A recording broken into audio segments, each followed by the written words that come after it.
உலகமெங்கும் பரவி வாழ்ந்து கொண்டிருக்கின்ற தமிழ் ஜோதிட சொந்தங்கள், டாக்டர் ஸ்ரீகுமார் ஜோதிட சேனலின் சார்பாக என்னுடைய நன்றி கலந்த வணக்கத்தை தெரிவித்துக் கொண்டு, திருமூலர் அருளிய மிக மிக சக்தி வாய்ந்த கணபதி மந்திரத்தை இப்பொழுது நாம் ஆழமாக சிந்திப்போம். கணபதி என்றிட வல் வினை ஒடுங்கும், கணபதி என்றிட காலனும் கைத்தொழுவான், கணபதி என்றிட கர்மமே ஆதலால், கணபதி என்றிட கவலைகள் தீருமே. அற்புதமான இந்த மந்திர பாடலை யார் ஒருவர் அன்றாடம் குறைந்தபட்சம் 9 தடவை பாடி வருகின்றாரோ, அவருடைய சொந்த பிரச்சனையாக இருந்தாலும் சரி அல்லது எந்த பிரச்சனையாக இருந்தாலும் சரி, தடைகள், தாமதங்கள், கஷ்டங்கள், நஷ்டங்கள், இடையூறுகள், இன்னல்கள் அனைத்தும் உங்கள் வாழ்க்கை பாதையை விட்டு விலகும் என்றால் அதிலே மாற்று கருத்து இல்லை.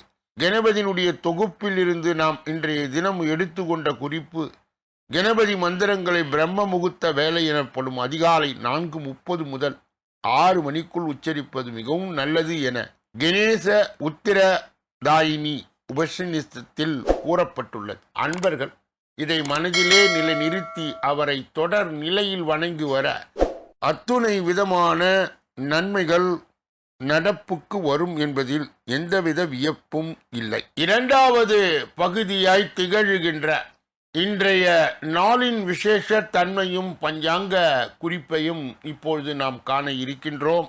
இன்றைய நாள் 23/7/2025 கிழமை, புதன்கிழமை. தமிழ் வருடம் விசுவாவசு, தமிழ் மாதம் ஆடி 7வது நாள். இன்றைய விசேஷம் சிவராத்திரி. ஸ்ரீ வில்லிபுத்தூர் ஆண்டாள் சேஷ வாகன பவனி, நயினார் கோவில் சௌந்தர நாயகி கிருஷ்ண அலங்காரம், ஸ்ரீ பெரும்பதூர் மணவாள மாமுனிகள் புறப்பாடு, கூற்றுவ நாயனார் குரு பூஜை, சதுர்தசி திதி. இன்றைய நல்ல நேரம் காலை 9:15 10:15 வரை, பிறகு 10:45 11:45 வரை, பிறகு 4:35 5:35 வரை. இன்றைய ராகு காலம் மதியம் 12 மணியிலிருந்து 1:30 வரை, யமகண்டம் காலை 7:30 9 மணி வரை, குளிகை 10:30 12 மணி வரை, யோகம் சித்த யோகம், திதி சதுர்தசி நள்ளிரவு கடந்து அதிகாலை 3:05 வரை. இன்றைய நிலப்பு நட்சத்திரம் திருவாதிரை, மாலை 6:51 வரை. சூலம் வடக்கு, பரிகாரம் பால். இன்று மேல் நோக்கு நாள். இன்று சந்திராஷ்டிரமம் அடைகின்ற நட்சத்திரங்கள் அனுஷம், கேட்டை. சந்திராஷ்டிரம் பெறுகின்ற ராசி விருச்சக ராசியாகும். யாரெல்லாம் இன்றைய தினத்திலே திருமண நாளை கொண்டாடுகின்றார்களோ அல்லது பிறந்த நாளை கொண்டாடுகின்றார்களோ அவர்களுக்கு என்னுடைய உளம் கனிந்த நல்வாழ்த்துக்கள்.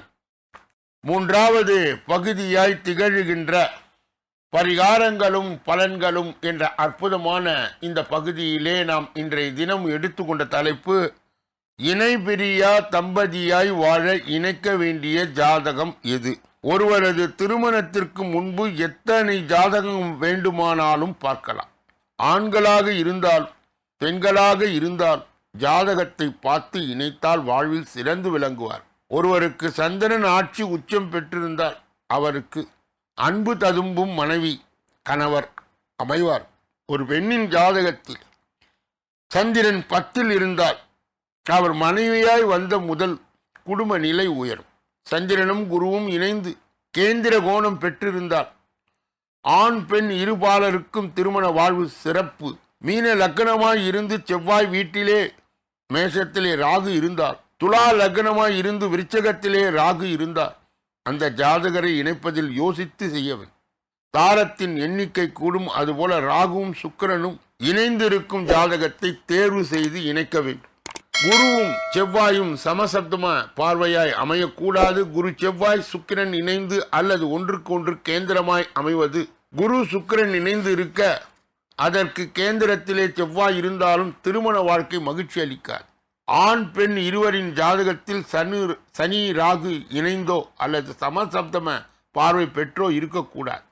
இருவர் ஜாதகத்திலும் 7ஆம் அதிபதி 7ஆம் வீட்டிற்கும் 6, 8, 12 அமையக்கூடாது. 8ஆம் அதிபர் 6, 8, 12 இருந்தாலும் நீச்சம் அஸ்தமனம் பெற்றாலும் கிரக யுத்தம் ஏற்பட்டாலும் அந்த ஜாதகருக்கு 1, 7, 8 வீடுகள் பலம் பெற்றிருந்தால் திருமணம் செய்ய வேண்டும். ஆண் பெண் இருவரின் லக்னம் ஒன்றுக்கு ஒன்று 4, 7, 10 ஆக அமைந்தால் அதிக ஒற்றுமை ஏற்படும். அல்லது 3, 5, 9, 11 ஆகவும் அமையலாம். ஒருவரின் சூரியன் இருக்கும் ராசி மற்றவருடைய சந்திரன் இருக்கும் ராசியாய் இருந்தால் சந்திரனுக்கு 1, 3, 5, 9, 11 அமைந்தால் அவர்களுடைய வாழ்வு சிறந்து விளங்கும். பெண் ஜாதகத்தை பொருத்த மாட்டில் லக்னத்துக்கு 2ஆம் வீடு பலப்படவில் 2ஆம் வீட்டில் குரு, சுக்கிரன், புதன் இவர்கள் ஒருவர் பலம் பெற்றார். பிறந்த வீடும் புகுந்த வீடும் சிறப்படை. இப்படிப்பட்ட ஜாதகத்தை பெண் அதிர்ஷ்டசாலி ஆவார். ஒருவர் ஜாதகத்திலே செவ்வாய் இருக்கும் ராசி மற்றவரின் சுக்கிரன் இருக்கும் ராசியாய் அமைந்தார் அவர்கள் ஒருவர் மேல் ஒருவர் அன்பு கொண்டு இணைபெரியா தம்பதிகளாய் வாழ்வார். குரு பகவானும் சுக்கிரனும் 2 அல்லது 12 சூரியன் சந்திரன் இருந்தால் அல்லது 5, 9 அமைந்தால் ஒருவரின் சூரியன் இருக்கும் ராசியில் மற்றவருடைய செவ்வாய் இருக்குமானால் அவர்கள் திருமண வாழ்க்கை சொர்க்கமாய் இருக்கும். எப்பொழுதும் தம்பதிகள் மனமகிழ்ச்சியுடன் இருக்கவும் நல்ல வரன்கள் அமையும். மாமியார் கொடுமை மாறும். இந்த எளிய பரிகாரத்தை நீங்கள் கடைபிடிக்கலாம். முதலாவது பரிகாரம், அருகில் உள்ள பெருமாள் ஆலயம் சென்று வணங்கி வாருங்கள். இணைபிரியாத நல்ல தம்பதிகளாய் வாழும் ஜாதகம் அமையும். நல்ல வரன் கிட்டும். அதுபோல் மாமியார் கொடுமை இராது. 2வது பரிகாரம், அருகில் உள்ள அம்மன் ஆலயம் சென்று 9 வாரம் வணங்கி வாருங்கள். மாமியார் கொடுமை இல்லாத வரன் அமையும். ஏற்கனவே திருமணமாகி மாமியார் கொடுமையை அடைபவர்களுக்கு இந்த பரிகாரத்தை மேற்கொண்டு செய்யலாம். இது அனுபவ பரிகாரம். நாளைய தினம் தொழில் சிறப்பாக நடக்க அதற்கு உரிய பொருத்தமான எளிய பரிகாரம் என்ன என்பதை நாளைய பதிவிலே நாம் காண இருக்கின்றோம். 4வது பகுதியாய் திகழ்கின்ற ஜோதிட சிறுகுறிப்பு என்று அழைக்கப்படுகின்ற இந்த பகுதியிலே நீங்கள் இலவசமாக ஜோதிடத்தை கற்று பிறருக்கு வழி நடத்தவும் உங்கள் ஜாதகத்தையே பார்த்து தெரிந்து கொள்ளவும் இதையே தொழிலாக கொண்டு நீங்கள் உங்களுடைய பலாபலனை துல்லியமாய் சொல்லுவதற்கு இந்த குறிப்புகள் உங்களுக்கு நிச்சயமாக உதவி செய்யும். ஏற்கனவே நாம் லக்ன பாவத்தை பார்த்தோம், பிறகு 2வது பாவத்தை பார்த்தோம். இப்பொழுது 3வது பாகத்தை நாம் பார்த்து கொண்டிருக்கின்றோம். இந்த 3வது பாவம் என்பது சகோதர ஸ்தானத்தை காட்டுவது மற்றும் இசை ஞானத்தை காட்டுவது, நகை போடுவது எப்படி, ஒப்பனை செய்வது எப்படி என்பதை காட்டுவது, திருதூர பயணங்களை காட்டுவது, மாமனாஸ்தானத்தை காட்டுவது என்று பலவிதமான பொறுப்புகள் அடங்கிய ஒரு தைரியத்தை சுட்டி காட்டுகின்ற ஒரு பாவம் எது என்றால் அது 3வது பாவம். இப்பொழுது கிரக இணைவுகளையும் அதனுடைய குறிப்புகளையும் இன்றைய தினம் நாம் பார்க்க இருக்கின்றோம். செவ்வாய் 3வது பாவத்திலே இருந்தால் சகோதர தோஷம் உண்டாகும். செவ்வாய் 11 இருக்க மூத்த சகோதரம் உண்டு. 3ஆம் அதிபர் 4ஆம் அதிபர் செவ்வாய் கூடி 4 இருக்க உடன் பிறந்தவரிடமிருந்து சொத்து கிடைக்க பெறுவி. 3ஆம் அதிபர் செவ்வாயுடன் கூடி 3 இருக்க சகோதரர்களால் லாபம் கிடைக்கும். செவ்வாய் 6, 8, 12 இருக்க சகோதரர்களுக்கு தீங்கு ஏற்படும். செவ்வாய் சனி ராகு குரு கூடி 6 இருக்க உங்கள் சகோதரர்களால் நாசம் அடைவீர்கள். 3ஆம் அதிபர் பலமுடன் நின்று குரு பார்வை பெற்றால் அதிர்ஷ்டமுள்ள சகோதரர்கள் அமைந்திருப்பார். 3ஆம் அதிபர் பாவிகளோடு கூடி ராகு 11 இருக்க சகோதர உறவு பாதிக்கப்பட்டிருக்கும். 3ஆம் அதிபர் 6, 8, 12 இருக்க பலமின்றி இருந்தாலும் சகோதர சகோதரிகளால் நன்மை அடைய முடியாது. சனி 3வது வீட்டில் நின்று செவ்வாயால் பார்க்கப்பட்டால் உடன் பிறந்தவர்களுடைய தோஷம் உண்டாகும். 3ஆம் அதிபர் 6 இருக்க கெட்டு இருந்தாலும் காதில் பிரச்சனை வரும். 3ஆம் இடம் அதன் அதிபர் பலமாய் இருந்தால் சங்கீதம் நன்றாக வரும். 3ஆம் இடத்திலே செவ்வாய் இருக்க சகோதரர்கள் இருக்க மாட்டார்கள். அப்படி இருந்தால் தோஷம் உண்டாகும். 3ஆம் அதிபர் பலமுடன் இருந்தால் தைரியமாகும் ஆண்மை உள்ளவராய் இந்த ஜாதகர் இருப்பார். லக்னத்துக்கு 3ஆம் வீடு ஆண் ராசி அல்லது பெண் ராசியாக நின்று இருக்க, ஆண் ராசி என்றால் சகோதரர், பெண் ராசி என்றால் சகோதரி பிறப்பார். நாளைய தினம் இதனுடைய தொடர்ச்சியை நாம் பார்த்து 3ஆம் பாவ பலாபலன்களை விரிவாகவும் விளக்கமாகவும் நாம் பார்க்க இருக்கின்றோம்.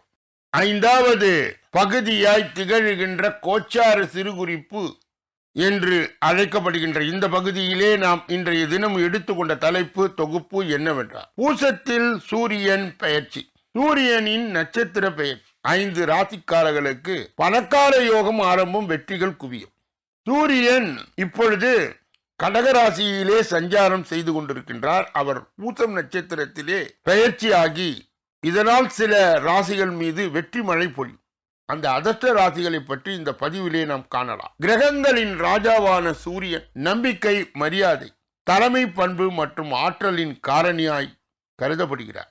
இவரது ராசி மற்றும் நட்சத்திர பெயர்ச்சியினுடைய தாக்கம் அனைத்து ராசிகளிலும் காணப்படுகிறது. சூரியனின் நட்சத்திர பெயர்ச்சி அதிக நன்மை அடைய உள்ள ராசிகளை பற்றி இந்த பதிவிலே நாம் காணலாம். சூரிய பகவான் ஜூலை 16ஆம் தேதி அன்று 2025 மாலை 5:17 மணிக்கு கடகத்திலே பெயர்ச்சி ஆனார். இதற்கு பிறகு இந்த ராசியிலே இருக்கும் பொழுது ஜூலை 20 அன்று சூரியன் பூசம் நட்சத்திரத்திலே நுழைவார். கடகம் சந்திரனின் ராசி. சூரியனுக்கும் சந்திரனுக்கும் இடையே ஒரு நட்பு உறவு உள்ளது. கடக ராசியில் இருக்கும் பொழுது பூசம் நட்சத்திரத்திலே சூரியன் பெயர்ச்சி முக்கிய ஜோதிட நிகழ்வாக பார்க்கப்படுகின்றது. இந்த நட்சத்திர மண்டலம் சூரியனின் ஆற்றலையும் நிலை தன்மையும் மற்றும் நேர்மறை திசையிலே எடுத்து செல்லுகிறது. சூரியனின் நட்சத்திர பெயர்ச்சியின் தாக்கம் அனைத்து ராசிகளிலும் இருக்கும். எனினும் சில ராசிகள் இதனால் அதிக நன்மைகள் நடக்கும். இவர்கள் வாழ்க்கையிலே வெற்றிகள் குவியும். அந்த அதிர்ஷ்ட ராசிகள் யார் யார் என்பதை இந்த பதிவிலே காணலாம். முதலிலே மிதுனம். சூரியனின் நட்சத்திர பெயர்ச்சி மிதுன ராசிக்காரர்களுக்கு அனுகூலமான பலன்களை அளிக்கும். தொழில் அதிபர்களுக்கு இந்த நேரம் புதிய முதலீடு அல்லது கூட்டாண்மை சாதகமாய் இருக்கும். வேலை செய்பவர்கள் பணியிடத்திலே தங்கள் கடின உழைப்பை பாராட்டுகளை பெறலாம். பேச்சிலே இனிமை அதிகரிக்கும். இது வணிக ஒப்பந்தங்கள் அல்லது பேச்சுவார்த்தைகளில் வெற்றி வழிவகுக்கும். அடுத்தது கடகம். பூசம் நட்சத்திர சூரியனின் பெயர்ச்சி கடக ராசிக்காரர்களுக்கு சாதகமாய் இருக்கும். இந்த நேரத்தில் தன்னம்பிக்கை மற்றும் தலைமை பண்பு அதிகரிக்கும். பணியிடத்தில் புதிய பொறுப்புகள் கொடுக்கப்படும். அவற்றை திறமையாக நிறைவேற்றுவீர்கள். தொழில் அதிபர்கள் புதிய ஒப்பந்தங்கள் அல்லது கூட்டாண்மையால் பயனடைவார்கள். நிதி நிலைமை சீராக இருக்கும். ஆனால் பெரிய முதலீடுகளை செய்வதற்கு முன் எச்சரிக்கையாக இருக்க வேண்டும். சமூக வாழ்க்கையிலே உங்களுக்கு புகழ் அதிகரிக்கும். அடுத்தது சிம்மம். சூரியனின் நட்சத்திர பெயர்ச்சி சிம்ம ராசிக்கு அதிர்ஷ்டகரமாய் இருக்கும். சிம்ம ராசிக்கு சூரியனின் அதிபதி. இந்த நேரத்தில் சிம்ம ராசிக்காக வெளிநாட்டில் இருந்து நன்மையை பெறுவார்கள். தொழில் அதிபர்களுக்கு இந்த நேரம் வணிக விரிவாக்கத்திற்கும் சாதகமாய் இருக்கும். நிதி விஷயங்களில் எதிர்பாராத லாபங்கள் கிடைக்கலாம். ஆன்மீக பணிகளிலே ஆர்வம் அதிகரிக்கும். அடுத்தது கன்னி. கன்னியா ராசிக்காரர்களுக்கு சூரியனின் நட்சத்திர பெயர்ச்சி மிகவும் பயனுள்ளதாய் மாற்றும். இந்த நேரத்தில் நிதி ஆதாயத்திற்கான பல வாய்ப்புகள் இருக்கும். பழைய முதலீடுகள் மூலம் நல்ல வருமானம் கிடைக்கும். புதிய திட்டங்கள் வெற்றியை தரும். பணி இடத்தில் சக ஊழியர்களுடைய ஆதரவும் உயர் அதிகாரிகளுடைய பாராட்டும் கிடைக்கும். சமூக கௌரவம் அதிகரிக்கும். குடும்பத்துடன் மகிழ்ச்சியான நேரத்தை செலவிடுவீர்கள். அடுத்தது துலாம். துலாம் ராசிக்காரர்களுக்கு சூரியனின் பெயர்ச்சி நன்மையை அளிக்கும். பூசம் நட்சத்திரத்தில் செல்வாக்கும். இந்த பெயர்ச்சி துலாம் ராசிக்காரர்களுக்கு மிகவும் மங்களகரமானதாய் மாற்றும். இந்த நேரத்தில் வேலைத்துறையில் முன்னேற்றத்திற்கான பல வாய்ப்புகள் இருக்கும். வேலை செய்பவர்களுக்கு பதவி உயர்வுகள் அல்லது புதிய பொறுப்புகள் கிடைக்கக்கூடும். தொழில் அதிபர்கள் புதிய திட்டங்களில் வெற்றி பெறுவார். சூரியனின் அருள் பெற தினமும் காலையிலே ஆதித்ய இருதயம் என்று சொல்லப்படுகின்ற ஒரு மந்திரத்தை நீங்கள் பாராயணம் செய்யலாம். கோளறு பதிகம் படிப்பதும் நன்மையை கூட்டித் தரும். இப்படிப்பட்ட கோச்சார பதிவுகளை பெறுகின்ற புண்ணியவான்களே, பாக்கியவான்களே, சொல்லப்பட்ட கருத்துக்கள் அனைத்தும் பொதுவானது. உங்களுடைய தனிப்பட்ட ஜோதிட ஆலோசனை, எஞ்சோதிட ஆலோசனை, வாஸ்து ரீதியான ஆலோசனையை பெற இதிலே வருகின்ற அலைபேசிகளை தொடர்பு கொண்டு தொலைபேசிகளின் மூலமாக என்னை சந்தித்து சிந்தித்து நலம் பலம் வளம் பெற்று எல்லா வல்ல முருகப்பெருமானின் கருணையை பெற்று நீங்கள் வாழ்வாங்கு வாழ வேண்டும் என்று கூறி, கூடுதலாக ஒவ்வொரு நாளும் மதியம் 2 மணி அளவிலே வெளியிடப்படுகின்ற தினப்பலன் ராசி பலனிலே 6 அற்புதமான பிரிவுகளாக பிரிக்கப்பட்டு பகுக்கப்பட்டு தொகுக்கப்பட்டு அன்பர்கள் பயன்பாடு பெறுகின்ற வகையிலே வழங்கப்படுகிறது.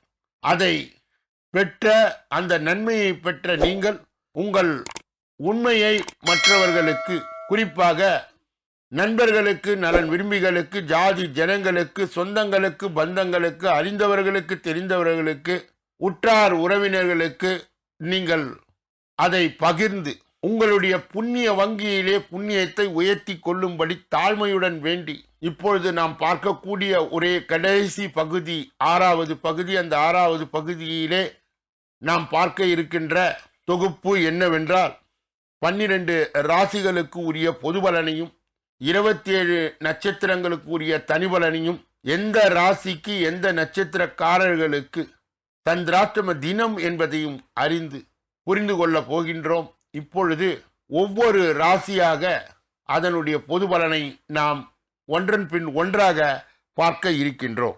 முதலிலே மேஷராசிக்காரர்களுடைய இன்றைய பொது பலன்கள். தன்னம்பிக்கையுடன் பொது காரியங்களில் ஈடுபடுவீர்கள். சகோதர வகையிலே ஒற்றுமை பிறக்கும். விரும்பிய பொருட்களை வாங்கி மகிழ்வீர்கள். தாயாரை ஆதரித்து பேசுவீர்கள். வியாபாரத்தில் எதிர்பாராத தனலாபம் உண்டு. உத்தியோகத்தில் புதிய சலுகைகள் கிடைக்கும். நல்லெண்ணெல்லாம் நடக்கும். அஸ்வினி நட்சத்திரத்தை சார்ந்தவர்களுக்கு தன்னம்பிக்கையுடன் பொது காரியங்களில் ஈடுபடுவீர்கள். சகோதர வகையிலே ஒற்றுமை பிறக்கும்.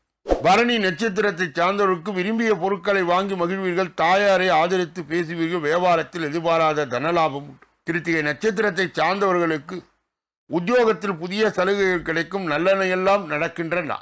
ரிஷபராசிக்காரர்களுடைய இன்றைய பொது பலன்கள்.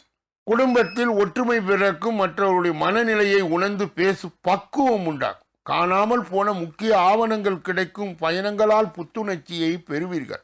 புது தொழிலை தொடங்குவீர்கள். உத்தியோகத்தில் சக ஊழியர்கள் பாராட்டுவார்கள். நன்மை நடக்கின்றன. கிருத்திகை நட்சத்திரத்தை சார்ந்தவர்களுக்கு குடும்பத்தில் ஒற்றுமை பிறக்கும். மற்றவர்கள் மனநிலையை உணர்ந்து பேசும் பக்குவம் உண்டாகும். ரோகிணி நட்சத்திரத்தை சார்ந்தவர்களுக்கு காணாமல் போன முக்கிய ஆவணங்கள் கிடைக்கும். பயணங்களால் புத்துணர்ச்சி பெறுவீர்கள். புது தொழில் தொடங்குவீர்கள். மிருகசீரிடம் நட்சத்திரத்தை சார்ந்தவர்களுக்கு உத்தியோகத்தில் சக ஊழியர்கள் பாராட்டுவார்கள். நன்மைகள் நடக்கின்றன. மிதுன ராசிக்காரர்களுடைய இன்றைய பொது பலன்கள். சோர்வு நீங்கி உற்சாகம் அடைவீர்கள். பிள்ளைகள் கேட்டதை வாங்கி தருவீர்கள். புண்ணிய தலங்களுக்கு சென்று வருவீர்கள். பழைய பிரச்சனைகளுக்கு மாறுபட்ட அணுகுமுறையால் தீர்வு காண்பீர்கள். வியாபாரத்தில் புதிய சரக்குகள் கொள்முதல் செய்வீர்கள். உத்தியோகத்தில் சக ஊழியர்கள் உதவுவார்கள். சிந்தனை திறன் பெருகும் நாள். மிருகசீரிட நட்சத்திரத்தை சார்ந்தவர்களுக்கு சோர்வு நீங்கி உற்சாகம் அடைவீர்கள். பிள்ளைகள் கேட்டதை வாங்கி தருவீர்கள். திருவாதிரை நட்சத்திரத்தை சார்ந்தவர்களுக்கு புண்ணிய ஸ்தலங்கள் சென்று வருவீர்கள். பழைய பிரச்சனைகளுக்கு மாறுபட்ட அணுகுமுறையால் தீர்வு காண்பீர்கள். வியாபாரத்தில் புதிய சரக்கு கொள்முதல் செய்வீர்கள். புனர்பூசம் நட்சத்திரத்தை சார்ந்தவர்களுக்கு உத்தியோகத்தில் சக ஊழியர்கள் உதவுவார்கள். சிந்தனை திறன் பெறுகின்ற நாள். கடக ராசிக்காரர்களுடைய இன்றைய பொது பலன்கள். குடும்பத்தாரின் ஆதரவு பெருகும். நீண்ட நாட்களாக பார்க்க நினைத்த ஒருவரை சந்திப்பீர்கள். சில வேலைகளை விட்டு கொடுத்து முடிப்பீர்கள். வியாபாரம் தழைக்கும். உத்தியோகத்தில் அதிகாரிகள் முக்கியத்துவம் தருவார்கள். புகழ் கௌரவம் கூடுகின்றன. புனர்பூசம் நட்சத்திரத்தை சார்ந்தவர்களுக்கு குடும்பத்தாரின் ஆதரவு பெருகும். நீண்ட நாட்களாக பார்க்க நினைத்த ஒருவரை சந்திப்பீர்கள். பூசம் நட்சத்திரத்தை சார்ந்தவர்களுக்கு சில வேலைகளை விட்டு கொடுத்து முடிப்பீர்கள். வியாபாரம் தழைக்கும். ஆயில்யம் நட்சத்திரத்தை சார்ந்தவர்களுக்கு உத்தியோகத்தில் அதிகாரிகள் முக்கியத்துவம் தருவார்கள். புகழ் கௌரவம் கூடுகின்றன. சிம்ம ராசிக்காரர்களுடைய இன்றைய பொது பலன்கள். குடும்பத்தாரின் விருப்பங்களை நிறைவேற்றுவீர்கள். மற்றவர்களுக்காக சில பொறுப்புகளை ஏற்பீர்கள். உறவினரிடம் எதிர்பார்த்த உதவிகள் கிடைக்கும். வீடு வாகனத்தை சீர் செய்வீர்கள். வியாபாரத்தில் நெளிவு சுழுகளை கற்றுக்கொள்வீர்கள். அலுவலகத்தில் மரியாதை கூடும். புதிய பாதை தெரிகின்றன. மகம் நட்சத்திரத்தை சார்ந்தவர் குடும்பத்தாரின் விருப்பங்களை நிறைவேற்றி மற்றவர்களுக்காக சில பொறுப்புகளை ஏற்பீர்கள். பூரம் நட்சத்திரத்தை சார்ந்தவர் உறவினரிடம் எதிர்பார்த்த உதவிகள் கிடைக்கும். வீடு வாகனத்தை சீர் செய்வீர்கள். வியாபாரத்தில் நெளிவு சுழுகளை கற்றுக்கொள்வீர்கள். உத்திரம் நட்சத்திரத்தை சார்ந்தவர்களுக்கு அலுவலகத்தில் மரியாதை கூடும். புதிய பாதை தெரிகின்ற நாள். கன்னியா ராசியை சார்ந்தவர்களுடைய இன்றைய பொது பலன்கள். கடந்த கால இனிய அனுபவங்கள் எல்லாம் நினைவு கூர்ந்து மகிழ்வீர்கள். பிள்ளைகளின் பொறுப்புணர்வு அதிகமாகும். வீடு வாகனம் பராமரிப்பு செலவுகள் அதிகரிக்கும். வியாபாரத்தில் வேலையாட்கள் ஒத்துழைப்பார்கள். உத்தியோகத்தில் சூழ்ச்சிகளை முறியடிப்பீர்கள். எதிர்பாராத உதவி கிட்டுகின்றன. உத்திரம் நட்சத்திரத்தை சார்ந்தவர்களுக்கு கடந்த கால இனிய அனுபவங்களை நினைவு கூர்ந்து மகிழ்வீர்கள். பிள்ளைகளின் பொறுப்புணர்வு அதிகமாகும். அஸ்தம் நட்சத்திரத்தை சார்ந்தவர்களுக்கு வீடு வாகன பராமரிப்பு செலவுகள் அதிகரிக்கும். வியாபாரத்தில் வேலையாட்கள் ஒத்துழைப்பார்கள். சித்திரை நட்சத்திரத்தை சார்ந்தவர்களுக்கு உத்தியோகத்தில் சூழ்ச்சிகளை முறியடிப்பீர்கள். எதிர்பாராத உதவி கிட்டுகின்றன. துலாம் ராசியை சார்ந்தவர்களுடைய இன்றைய பொது பலன்கள். கணவன் மனைவிக்குள் அனுசரித்து போவது நல்லது. அரசு விவகாரங்களில் அலட்சியம் வேண்டாம். யாரையும் பகைத்து கொள்ளாதீர்கள். வியாபாரத்தில் வேலையாட்களால் பிரச்சனை வரும். உத்தியோகத்தில் சக ஊழியர்கள் விவாதம் வேண்டாம். எதிலும் கவனம் தேவைப்படுகின்றன. சித்திரை நட்சத்திரத்தை சார்ந்தவர்களுக்கு கணவன் மனைவிக்குள் அனுசரித்து போவது நல்லது. அரசு விவகாரங்களில் அலட்சியம் வேண்டாம். சுவாதி நட்சத்திரத்தை சார்ந்தவர்களுக்கு யாரையும் பகைத்து கொள்ளாது. வியாபாரத்தில் வேலையாட்களால் பிரச்சனை வரும். விசாக நட்சத்திரத்தை சார்ந்தவர்களுக்கு உத்தியோகத்தில் சக ஊழியர்களும் விவாதம் வேண்டாம். எதிலும் கவனம் தேவைப்படுகின்றன. விருச்சிக ராசிக்காரர்களுடைய இன்றைய பொதுபலனை பார்ப்பதற்கு முன்பு அவர்களுக்கு இன்றைய தினம் சந்திராஷ்ட தினமாய் தொடர்வதால் எதிலும் எச்சரிக்கையாகவும் கவனமாகவும் ஜாக்கிரதையாகவும் பொறுப்பாகவும் இருக்க வேண்டும். மேலும் மௌனியாக இருப்பது மிக மிக நல்லது. பிறர் விஷயங்களிலே மூக்கை நுழைக்கக்கூடாது. குறிப்பாக வாகனங்களை இயக்கும் பொழுது முழு கவனத்துடனும் கவன சிதறலின்றியும் இயக்க வேண்டும். விருச்சிக ராசியை சேர்ந்தவர்களுக்கு சந்திராஷ்ட தின தீட்சிணியை மட்டுப்படுத்த தொடர் நிலை முருகனின் வழிபாடு கண்டிப்பாக தேவைப்படுகிறது. கூடுதலாக வேல்மாறல் மற்றும் கந்தசஷ்டி கவசம் போன்ற சக்தி வாய்ந்த மந்திரங்களை பாராயணம் செய்வதன் மூலம் சந்திராஷ்ட தின தீட்சிணை மட்டுப்படும். தனுசு ராசியை சார்ந்தவர்களுடைய இன்றைய பொது பலன்கள். சவால்கள் விவாதங்களில் வெற்றி பெறுவீர். சொந்த பந்தங்கள் தேடி வந்து பேசுவார். வெளி வட்டாரத்தில் புது அனுபவம் உண்டாகும். வியாபாரத்தில் புது யுக்திகளை கையாள்வி. உத்தியோகத்தில் உங்கள் உழைப்பிற்கு பாராட்டு கிடைக்கும். அனுபவ அறிவால் சாதிக்கின்றன. மூலம் நட்சத்திரத்தை சார்ந்தவர்களுக்கு சவால்கள் விவாதங்கள் வெற்றி பெறுவீர்கள். சொந்த பந்தங்கள் தேடி வந்து பேசுவார். புராட நட்சத்திரத்தை சார்ந்தவர்களுக்கு வெளி வட்டாரத்தில் புது அனுபவம் உண்டாகும். வியாபாரத்தில் புது யுக்திகளை கையாள்வீர்கள். உத்திராடம் நட்சத்திரத்தை சார்ந்தவர்களுக்கு உத்தியோகத்தில் உங்கள் உழைப்புக்கு பாராட்டு கிடைக்கும். அனுபவ அறிவால் சாதிக்கின்றன. மகர ராசிக்காரர்களுடைய இன்றைய பொது பலன்கள். கணவன் மனைவிக்குள் அனுசரித்து போவது நல்லது. யாரையும் யாருக்கும் பரிந்துரை செய்ய வேண்டாம். பணம் நகை வாங்கி தருவதில் குறுக்கே நிற்காதீர்கள். பயணங்கள் கவனம் தேவை. வியாபாரத்தில் இழப்புகள் ஏற்படாமல் கவனமாய் இருக்கவும். உத்தியோகத்தில் மறைமுக எதிர்ப்புகள் வந்து போகும். போராடி வெற்றி பெறுகின்ற நாள். உத்திராடம் நட்சத்திரத்தை சார்ந்தவர்களுக்கு கணவன் மனைவிக்குள் அனுசரித்து போவது நல்லது. யாரையும் யாருக்கும் பரிந்துரை செய்ய வேண்டாம். திருவோணம் நட்சத்திரத்தை சார்ந்தவர்களுக்கு பணம் நகை வாங்கி தருவதிலே குறுக்கே நிற்காதீர்கள். பயணங்களில் கவனம் தேவை. வியாபாரத்தில் இழப்புகள் ஏற்படாமல் கவனமாய் இருக்கவும். அவிட்டம் நட்சத்திரத்தை சார்ந்தவர்களுக்கு உத்தியோகத்தில் மறைமுக எதிர்ப்புகள் வந்து போகும். போராடி வெற்றி பெறுகின்ற நாள். கும்ப ராசிக்காரர்களுடைய இன்றைய பொது பலன்கள். குடும்பத்தை பற்றிய கவலைகள் வந்து போகும். புதியவர்களை நம்பி ஏமாற வேண்டாம். செலவுகள் கட்டுக்கடங்காமல் போகும். திடீர் பயணங்களால் அலைச்சல் அதிகரிக்கும். நண்பர்களால் பிரச்சனை வரக்கூடும். வியாபாரத்தில் பாக்கிகளை போராடி வசூலிப்பீர்கள். உத்தியோகத்தில் சோர்வு வந்து நீங்கும். தடைகளை தாண்டி முன்னேறுகின்றன. அவிட்டம் நட்சத்திரத்தை சார்ந்தவர்களுக்கு குடும்பத்தை பற்றிய கவலைகள் வந்து போகும். புதியவர்களை நம்பி ஏமாற வேண்டாம். செலவுகள் கட்டுக்கடங்காமல் போகும். சதய நட்சத்திரத்தை சார்ந்தவர்களுக்கு திடீர் பயணங்களால் அலைச்சல் அதிகரிக்கும். நண்பர்களால் பிரச்சனை வரக்கூடும். வியாபாரத்தில் பாக்கிகளை போராடி வசூலிப்பீர்கள். புரட்டாதி நட்சத்திரத்தை சார்ந்தவர்களுக்கு உத்தியோகத்தில் சோர்வு வந்து நீங்கும். தடைகளை தாண்டி முன்னேறுகின்றன. மீன ராசிக்காரர்களுடைய இன்றைய பொது பலன்கள். பிரியமானவர்களுடைய சந்திப்பு நிகழும். பண பற்றாக்குறையை சாமர்த்தியமாய் சமாளிப்பீர்கள். தாயாருடன் வீண் விவாதம் வந்து போகும். கலை பொருட்களை வாங்குவீர்கள். வியாபாரத்தில் பங்குதாரர்கள் பிரச்சனை தீரும். உத்தியோகத்தில் மறுக்கப்பட்ட உரிமைகள் கிடைக்கும். உழைப்பால் உயர்கின்றன. புரட்டாதி நட்சத்திரத்தை சார்ந்தவர்களுக்கு பிரியமானவருடைய சந்திப்பு நிகழும். பண பற்றாக்குறையை சாமர்த்தியமாய் சமாளிப்பீர்கள். உத்திரட்டாதி நட்சத்திரத்தை சார்ந்தவர்களுக்கு தாயாருடன் வீண் விவாதம் வந்து போகும். கலை பொருட்களை வாங்குவீர்கள். வியாபாரத்தில் பங்குதாரர்கள் பிரச்சனை தீரும். ரேவதி நட்சத்திரத்தை சார்ந்தவர்களுக்கு உத்தியோகத்தில் மறுக்கப்பட்ட உரிமைகள் கிடைக்கும். உழைப்பால் உயர்கின்றன. இதுவரையில் பொது பலனை கேட்டறிந்த நீங்கள் உங்கள் தனிப்பட்ட ஜோதிட ஆலோசனை, எஞ்சோதிட ஆலோசனை, வாஸ்து ரீதியான ஆலோசனையை பெற இதிலே வருகின்ற அலைபேசிகளை தொடர்பு கொண்டு தொலைபேசிகளின் மூலமாக என்னை சந்தித்து சிந்தித்து நலம் பலம் வளம் பெற்று எல்லா வல்ல முருகப் பெருமானின் கருணையை பெற்று நீங்கள் வாழ்வாங்கு வாழ வேண்டும் என்று வாழ்த்தி இந்த பகுதியை நிறைவு செய்து நாளைய தினப்பலன் நிகழ்ச்சியிலே உங்களை சந்திக்க இருக்கின்றேன். நன்றி, வணக்கம்.